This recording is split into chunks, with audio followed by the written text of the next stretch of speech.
Hi, everybody. I'm Peter Travers. Welcome to Popcorn, where we tell you what's happening at the movies. And there's a movie now called The Secret Life of Pets 2. And my guest today, Patton Oswalt, I would like to say he plays all the voices of all the pets, but he doesn't. He sticks to just one. I just do the one voice this time. Max, Max, the little dog that is going to, he and his friend, played by Eric Stonestreet, they take a trip to a farm over the summer. So he's already a nervous city dog who is now out at a farm, meets another dog named Rooster, played by Harrison Ford. See, that's perfect casting. Yes, it's so, yeah, his Harrison voice is so Ford perfect. is horning in on everybody that does voice work now. This is his first ever voiceover job, that's what I mean. Which shocked me because he's got one of those great voices. Why hasn't someone, grabbed him for a film at this point? But he's terrific in this. Do you ever get to work with these people that you're doing? No, I was never in a room with any of them. I didn't get to do anything with Jenny Slade or Kevin Hart or all these people that I like. But they would play me some of their. Especially, I have a lot of scenes with Harrison Ford, so they would play me some of his. Dialogue, and then I could react to it, which was interesting. Well, let's look at a little clip. Yes, of you. I want to hear you do cool. this voice. Let's do it. Here it goes, people. Yay! But I don't have a behavioral disorder. I mean, I worry a little, sure, but it's a dangerous world. You'd be crazy not to worry. Yeah, I'm fine too. It's my human that's nuts. I mean, I bring her a dead bird, she throws it out. I bring her a dead mouse right in the garbage. There's nothing I do good enough for you, mother! Okay. I run and I run and I run and I run and I get out, and I've gone nowhere. Nowhere! My owner always says, "You're such a good dog," and I feel like a good dog, but what if deep down I'm a bad dog? What if I'm a bad dog, huh? We start fires. Massive animal dysfunction. Yes, there's a lot of tension and neuroses in these. I mean, I would imagine if I was a dog or a cat living in New York City, that would cause a lot of jarring, the smells, the noises, the constant. But when my dog comes to visit, that's always what happens. They get really wound up. It's too much. Yeah. But then he goes to a farm where he's thinking, oh, fresh air, wide open spaces, and it's even more terrifying with the way that some of the animals he has to deal with, the insane turkey, the sheep, the cows, and all that stuff. There's even less that he can be in control of. Patton, are you an animal lover, or is this? I have a cat. I was never a cat person, and my wife was like, if we're getting a pet, we're getting a cat, because you're always working. If we get a dog, I'll have to take care of it. I can't do that. So we got this really sweet cat, a rescue, named Addison, and we love her. Addison? Yeah, is that Addison DeWitt? No, it wasn't Addison DeWitt, for God's sake. No. Oh, sorry. But all up about until evolution. Addison was my first cat. Up until Addison, it was all dogs. I had a French bulldog named Grumpus. Before him, I had Cocker Spaniel. So, I was always a dog guy. But until I'm home more, I can't have a dog because it's unfair to Meredith, because she's like, oh, I can't deal with this 6 dog. a.m. and walk this thing so it doesn't poop all over the house. But that's what happens. That's Exactly. part of the what deal. And by the way, then our cat started peeing all over the house, so we had to get carpets cleaned, and now she's okay. Yeah. Well, then it wouldn't be having a pet. It just Exactly. wouldn't There's be got to be doing it. some kind of damage that your furniture takes. What about in terms of you doing this sequel? You're doing the voice that Louis C.K. did originally. Yeah. Did you have mixed feelings about coming in? Yeah, I did. I remember I talked to my manager about that for a while, and I talked to some friends. They were like, well, I mean, it's a job. It wasn't like it was a specific thing. This is a more of the movie's about the characters, not the stars in it. So that's how I maybe I rationalized it that way, but that's how I... Did you call him and say, look, I sent him some emails, but he did not... he's not really answering anybody's emails right now, at least not mine, so... Well, now you had to do it. It's like Hamlet, You didn't give me an answer, so yeah. It's like Hamlet. Yeah. Everybody has to have their Max own is like interpretation of what it is. I'll think about it that way. You know what? This is like he was Connery and I'm Roger Moore. Does that make sense?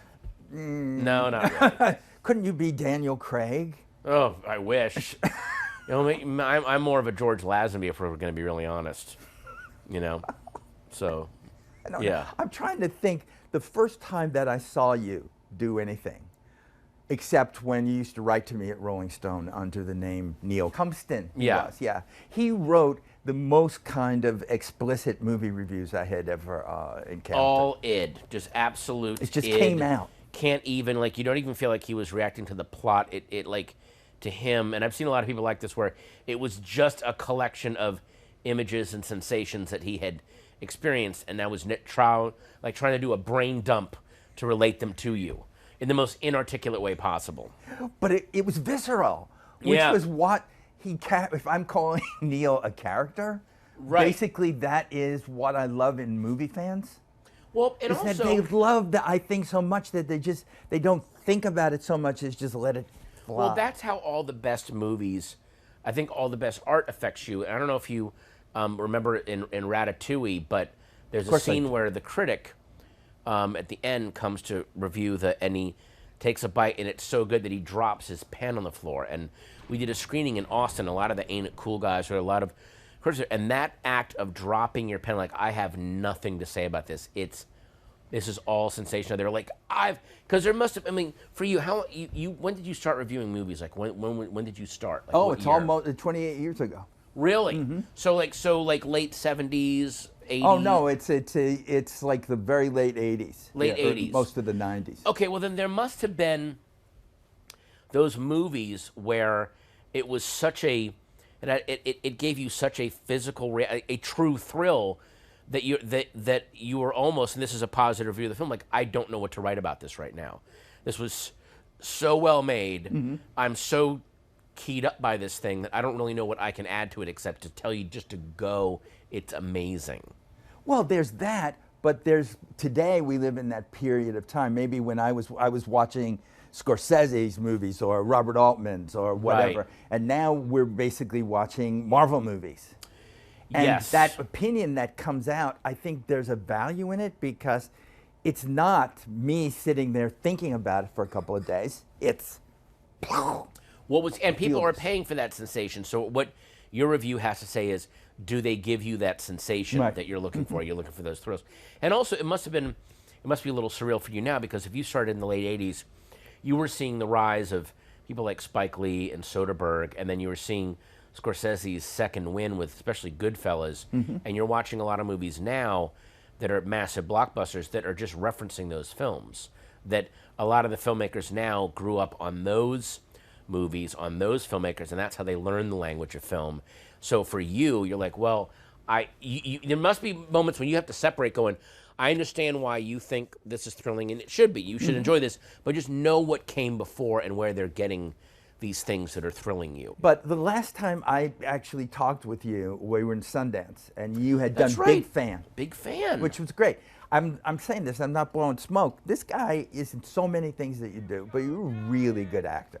And Thank Big you. Fan, where you're this obsessive New York Giants, semi-crazy person Yeah. with a heart, Yeah. with a heart.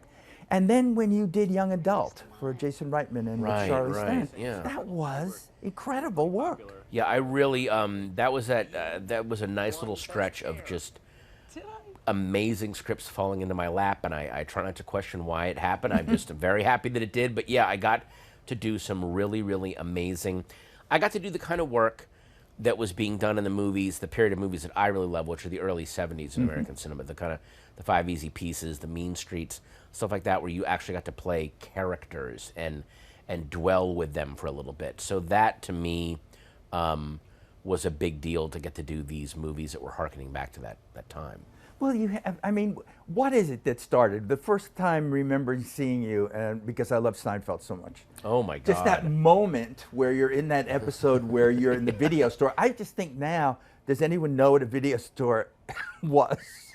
That's true. and Oh people- my God, that's right. My first scene was I was working a job that kind of doesn't exist. That's right. It's It's like this you're weird archaic that people only understand through like history books, or the one Isn't there like one Blockbuster store left open in like Yeah, Portland or there's something? one Blockbuster Yeah. store, but you're in there, and George Costanza is wanting breakfast at Tiffany's, That's right. and you're saying something like, "Sorry, it's rented out." It's rented out. And yeah. can't you call the person? Can't you see who rented it out? Let's Yeah. call them. Like, no, it doesn't work that way. It's just another world that. That doesn't exist.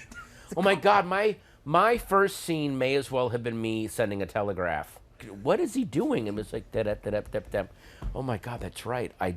My first job was doing this thing that doesn't exist anymore. But what was that moment in your life? Because I've never talked to you about it. I knew one time about your name, Patton, being from General Patton. Right. That was it. Right. But I know nothing else. What were you? You were a military kid? My dad was a Marine for 20 years, named me after General Patton. I don't know why.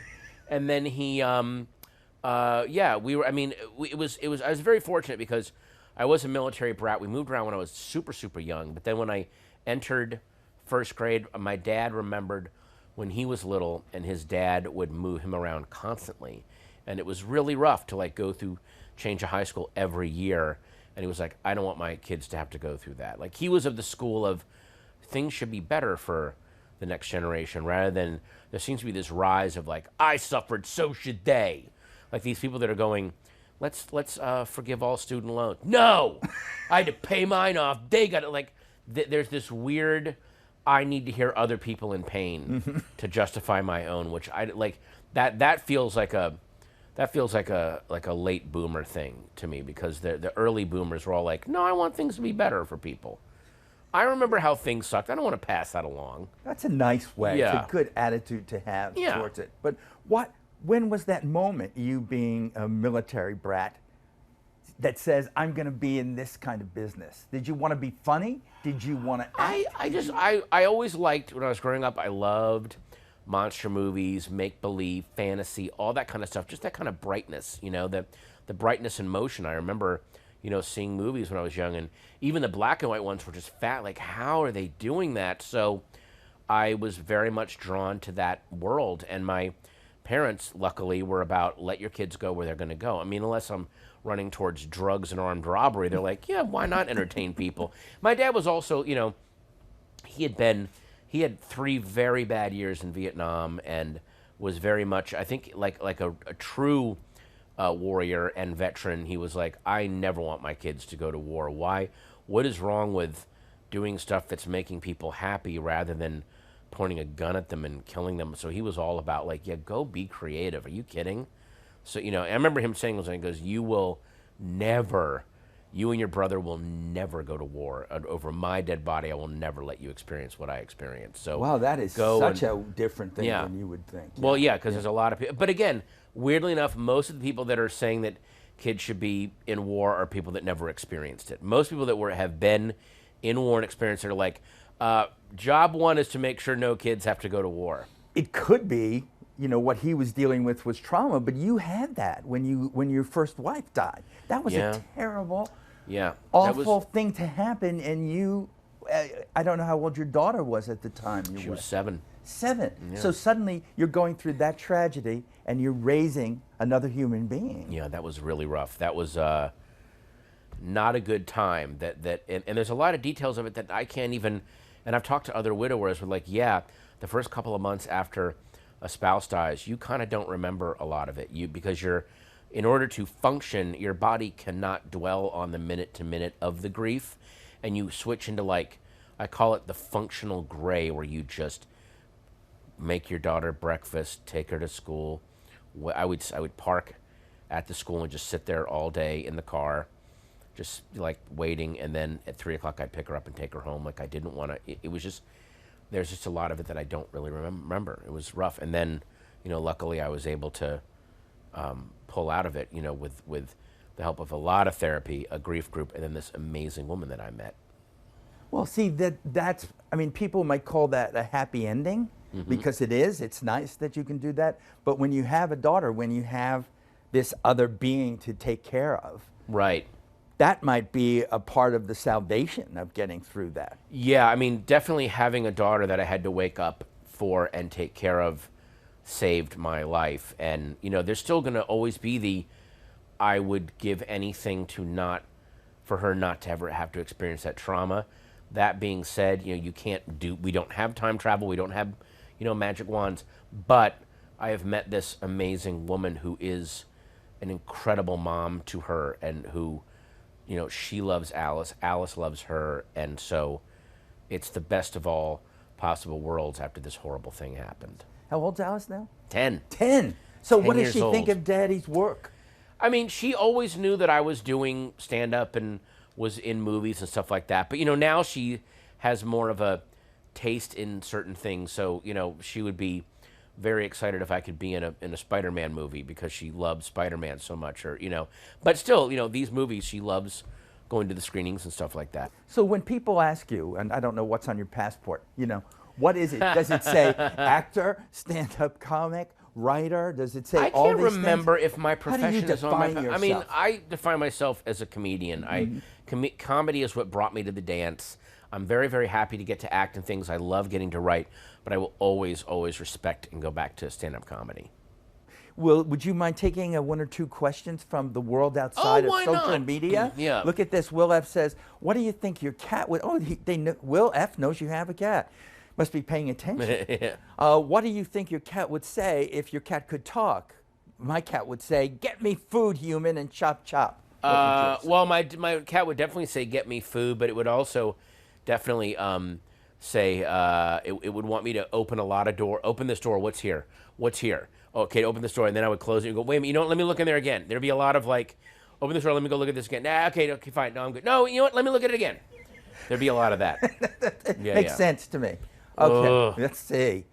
Terry G says, when I was a kid, my dog Venus would make a mad dash from the house every time we opened the door. Have you ever had a pet that did crazy things? I had a French bulldog that whenever I was, for some reason, whenever I would get photographed, like if someone would come to my house and do stuff, he made it a point to get in my lap and sit in it, like he wanted to see what that was, to the point where they took my picture for the cover of the LA Weekly, and for the cover, my dog is sitting in my lap, which was not planned. He just said, "Well, I'm sitting in your lap." And he's like there, like, "What's going on? Are we taking a picture?" "I'll take a picture." And he has this look like, "Yeah, pretty cool. Let's take the picture." So, yeah. Not moving. He just knew where the camera was. It was very strange. This show ends always in song. Okay. Okay, see, look at that face. I don't know. Look at desperately looking I around. don't remember a this man who is song. fearless Okay. on stage. I'm not scared now, but I'm just confused. Well, it does. Yeah. Everybody just sing, even Harrison Ford. Oh. I wonder what's the song in Max's heart? Max's heart Yeah. would be, oh my God. Well, he's very, very nervous all the time. He's very, very, you know what it would be? It would be, his song would be Black Sabbath's Paranoid. Well, I don't know how you can do a few bars of that. Finished with my woman 'cause she couldn't help me with my mind. So, and then someone pointed out to me that you could sing the Gilligan's Island theme song to Paranoid perfectly. No, You can sing Yellow Submarine perfectly to it. I In a suppose you- town where I was born, there lived a man who sailed to sea. So, yeah. There you Same go. thing. That's a whole new way of looking at the secret life Exactly. of pets. Yeah. 2, 3, how many you do. And it's always great to talk to you. I Always appreciate it. Thanks, man. Really. Thank you. Thanks, Peter. Well, hey there, GMA fans. Robin Roberts here. Thanks for checking out our YouTube channel. Lots of great stuff here. So go on, click the subscribe button right over here to get more of awesome videos and content from GMA every day, anytime. We thank you for watching, and we'll see you in the morning on GMA.